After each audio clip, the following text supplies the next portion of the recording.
श्री कृष्ण और राधा रानी का विवाह किस प्रकार हुआ था। जैसा मैं नीतू पांडे यूट्यूब चैनल पर आप सबका स्वागत करती हूँ। इस कथा का वर्णन पद्म पुराण में मिलता है। यह कहना गलत नहीं है कि हमारे पंडितों और वेद पाठी ब्राह्मणों ने वेद पाठ तो पढ़ लिए, लेकिन वो श्री कृष्ण और राधा रानी का संबंध बताना ढंग से भूल गए। इसलिए मैं पद्म पुराण से ये कथा खोज कर लेकर आई हूँ कि किस प्रकार राधा रानी और श्री कृष्ण का विवाह हुआ था। चूँकि राधा रानी श्री कृष्ण से 5 वर्ष बड़ी थी। पहले के समाज में लड़की अगर बड़ी हो लड़के से तो उनका विवाह होना असंभव होता था। और श्री कृष्ण वैसे भी धर्म की स्थापना करने के लिए आए थे, न कि प्रेम को बताने के लिए।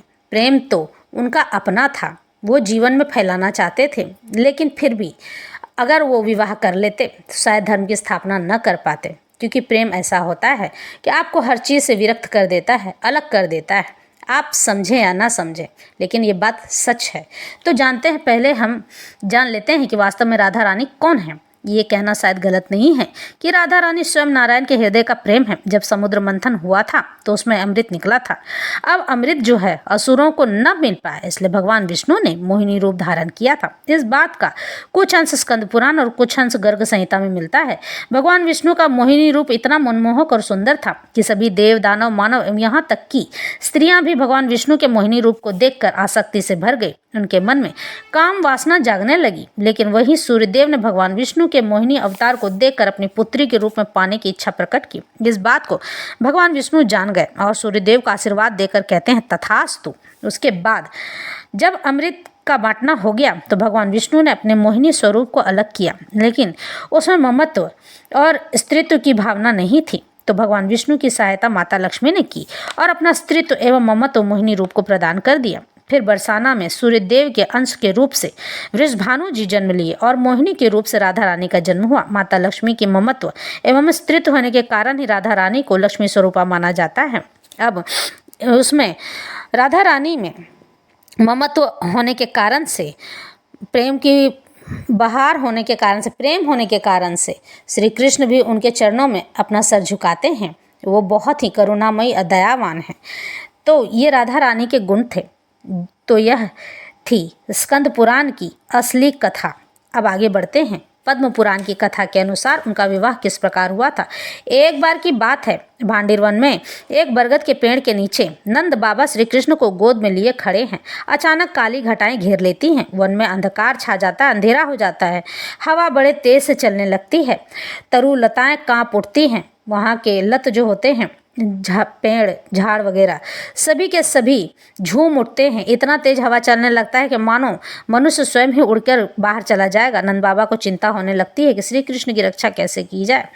गोपों को, ग्वाल बालों को चराने के निरीक्षण करने के लिए वे आ रहे थे, देखने के लिए जा रहे थे कि ग्वाल बाले गैया अच्छे से चराते हैं कि नहीं, किसी गाय को कोई तकलीफ तो नहीं है। श्री कृष्णचंद्र साथ चलने के लिए मचल गए, यानी कि वो बहुत रोने लगे, किसी प्रकार नहीं माने। बहुत रोने के कारण से ही नंद बाबा उन्हें अपने गोद में लिए जंगल में चले जाते, इसलिए वे उन्हें साथ ले आए थे।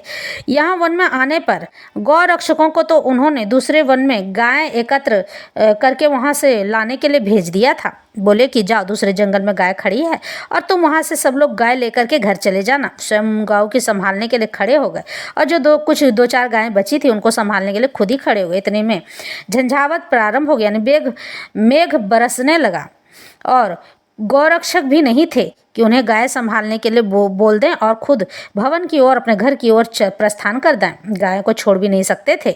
बड़ी बड़ी बूंदें जो प्रारंभ हो गई थी, इसलिए कोई भी उपाय न देकर ब्रजेश्वर एकांत मन से नारायण का स्मरण करने लगते हैं, मानो कोटि सूर्य एक साथ उदय हुए हों। इस प्रकार दिशाएं उद्भासित हो जाती हैं और वह झंझावत तो कहीं न जाने चला जाता है। नंदराय आंखें खोलकर देखते हैं, सामने एक लड़की खड़ी है, बालिका खड़ी है और हंसती है, बहुत जोर जोर से हंसने लगती है। कहती है कि नंद बाबा कहते हैं कि तू यहाँ इस समय कैसे आई बेटी। ब्रजेश्वर ने अकचका कर कहा, लेकिन दूसरे ही क्षण वह अंतर ध्यान हो जाती है। एक दिव्य ज्ञान का उन्मेष होने लगता है।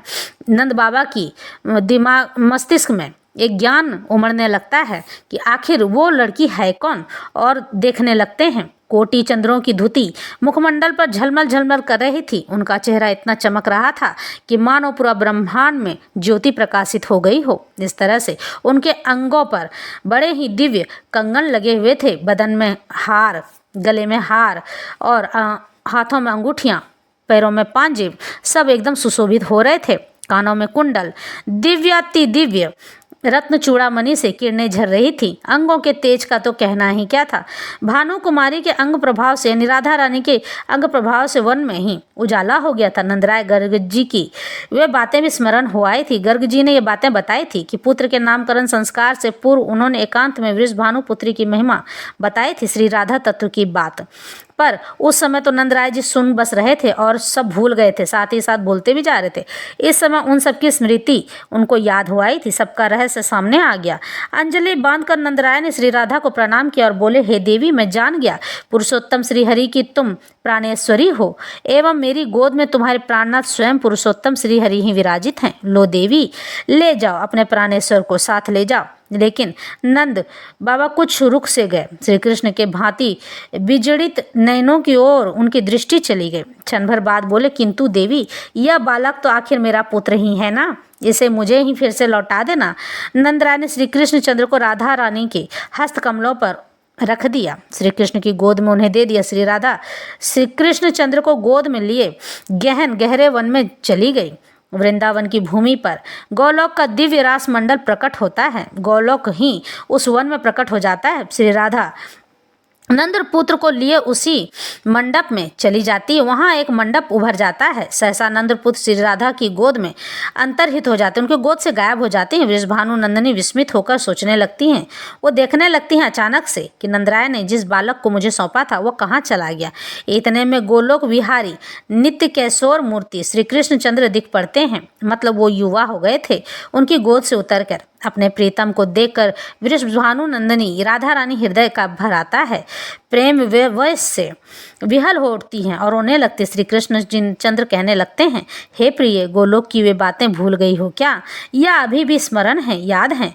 मुझे भी भूल गई हो क्या? मैं तुम्हें नहीं भूला, तुम्हें भूल जाऊं यह मेरे लिए असंभव है। मेरे प्राणों की रानी, तुमसे अधिक प्रिय मेरे पास कुछ हो तब तो तुम्हें भूलूं। तुम ही बताओ, प्राणों से अधिक प्यारी वस्तु को कोई कैसे भूल सकता है? इसलिए इस प्रकार रसिकेश्वर राधानाथ श्री हरि नारायण अपनी प्रिया को अतीत की स्मृति दिलाकर, स्वरूप की स्मृति कराकर, उन्हीं के नाम की सुधा से उनको याद दिलाते हैं। श्री राधा का आनंद वर्धन करने लगते हैं। राधा भाव सिंधु में भी तरंगे उठने लगती हैं। राधा रानी के मन में पुराना प्रेम उमड़ जाता है। भाव के आवर्त बन जाते हैं, जो वो भूल गए थे उन्हें पुनः याद आ जाता है।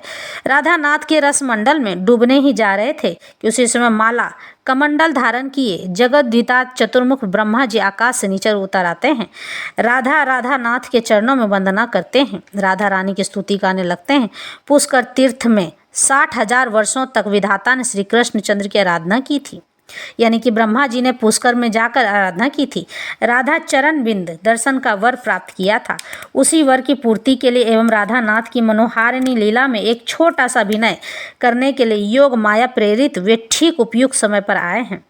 यानी कि ब्रह्मा जी ने पुष्कर में जाकर जो आराधना की थी कि श्री राधा रानी और श्री कृष्ण के दर्शन उन्हें प्रत्यक्ष हों और उनका विवाह वो स्वयं करा सकें, यही बात पद्म पुराण में लिखी गई है। इसीलिए पुष्कर में ब्रह्मा जी ने तपस्या किया था। अस्तु, श्री राधा एवं राधानाथ को प्रणाम। दोनों के बीच में विधाता अग्नि प्रज्वलित करते हैं। मंडप तैयार होने के बाद अग्नि जलती है। अग्नि में विधिवत हवन करते हैं।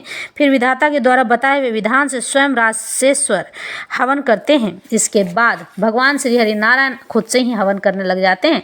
राधा रानी दोनों ही 7 बार अग्नि प्रदक्षिणा करते हैं, अग्नि के फेरे लगाते हैं, अग्निदेव को प्रणाम करते हैं। विधाता की आज्ञा मानकर श्री राधा एक बार पुनः हुतासन प्रदक्षिणा करके श्री कृष्ण चंद्र के समीप आसन ग्रहण करती हैं। ब्रह्मा श्री कृष्ण चंद्र को श्री राधा का पानी ग्रहण करने के लिए कहते हैं। उनसे विवाह हो चुका ये बात तय होती है तथा श्री कृष्ण तथा राधा हस्तकमल को अपने हस्तकमल पर धारण करते हैं। हस्त ग्रहण होने पर श्री कृष्ण ने 7 वैदिक मंत्रों का पाठ किया। इसके पश्चात श्री राधा अपना हस्तकमल, अपना हाथ श्री कृष्ण के छाती पर रखकर श्री कृष्ण अपना हाथ श्री राधा के पीठ पर रखते हैं और श्री राधा मंत्र समूह का पाठ करती हैं। आजानुलंबित दिव्याति दिव्य परिजात निर्मित कसुम माला श्री राधा श्री कृष्ण को माला पहनाती हैं और एवं श्री कृष्ण सुंदर मनोहर वनमाला श्री राधा के गले में डालते हैं। यह हो जाने पर राधा को श्री कृष्ण के वाम पार्श्व में बाहिने भाग में विराजित कर देते हैं। दोनों के अंजलि बांधने की प्रार्थना यानी कि गठबंधन दोनों के द्वारा 5 वैदिक मंत्रों का पाठ कराते हैं। उसके बाद श्री राधा श्री कृष्ण को प्रणाम करती हैं। जैसे पिता विधिवत कन्यादान करे वैसे सारी विधि संपन्न करते हुए विधाता यानी कि ब्रह्मा जी श्री राधा को श्री कृष्ण कर कमलों में समर्पित करते हैं। आकाश दुंदुभी सट मूरज आदि देव वाद्यों की ध्वनि से निनादित होने लगता है। समय मानो ठहर गया था, उस समय रुक गया था और श्री कृष्ण और राधा रानी का विवाह बचपन में ही होने लगा था। ब्रह्मा जी ने यह विवाह स्वयं कराया था, यानी कि पुष्कर इस बात का साक्षी है श्री कृष्ण और राधा रानी के विवाह का। वहाँ पे ब्रह्मा जी, मैं फिर से कह रही हूँ, वहाँ पे ब्रह्मा जी ने तपस्या की थी कि मुझे राधा रानी और श्री कृष्ण के चरण विंद कमलों का दर्शन हो, मैं उनके प्रत्यक्ष दर्शन कर सकूँ। यही बात जब उनसे उस वन में मिलने के लिए जाते हैं तो उनके दर्शन करने के बाद राधा रानी का गुणगान करते हुए, श्री कृष्ण का गुणगान करते हुए ब्रह्मा जी स्वयं ही श्री कृष्ण का और राधा रानी का विवाह करवाते हैं। बचपन में विवाह होने के कारण और श्री दामा जी के श्राप के कारण राधा रानी ये बात भूल जाती हैं कि श्री कृष्ण की वो प्रिया हैं, यानी कि माता लक्ष्मी का अंश स्वरूप हैं और उन्हें उनसे प्रेम है। प्रेम तो था ही, लेकिन अपने पिता के कारण और समाज के कारण से कि वो राधा रानी श्री कृष्ण से 5 वर्ष बड़ी थी, उन्होंने विवाह नहीं किया। वैसे भी श्री कृष्ण धर्म की स्थापना करने आए थे, अगर प्रेम बंधन में बंध जाते तो शायद धर्म की स्थापना न कर पाते। इन्हीं कारणों से उन्होंने राधा रानी को अपनाया नहीं था सामाजिक तौर पर, लेकिन फिर भी कहते हैं ना, प्रेम तो प्रेम होता है, उसे अपना ही लेता है। आज हम पूरा संसार राधा रानी और श्री कृष्ण के प्रेम की प्रतिमा को ही मानते हैं। जिनके घरों में कला कलेश होता पति पत्नी में नहीं बनती तो उनकी कहते हैं प्रतिमा रख देने से पति पत्नी में बनती है और वो सुखमय जीवन जीने लगते हैं। इस तरह से जब यह सब संपन्न हो गया और राधा कृष्ण का विवाह हो गया तो समय पुनः चलने लगा। और यही नहीं, जिन जिन लोगों ने इन सबको देखा था उनके स्मृति से सब कुछ विस्मृत हो गया, यानी कि सब चीज़ नष्ट कर दिया गया ताकि उन्हें कुछ भी याद ना रह सके। ईश्वर की लीला अपरंपार है, ईश्वर ही जाने वो क्या करते रहते हैं। वैसे श्री राधा रानी से सामाजिक तौर पर विवाह न करने का एक कारण धर्म की स्थापना में रुकावट ना आए यह भी था, क्योंकि मनुष्य हो या ईश्वर जब प्रेम पास में बन जाते, प्रेम में बन जाते हैं तो वो उनके लिए कोई भी मार्ग सामने नहीं रह जाता है। इतने बड़े कार्य को करना असंभव होता है। तो यही थी कथा श्री राधा रानी के विवाह की। यह कथा यहीं संपन्न होती है।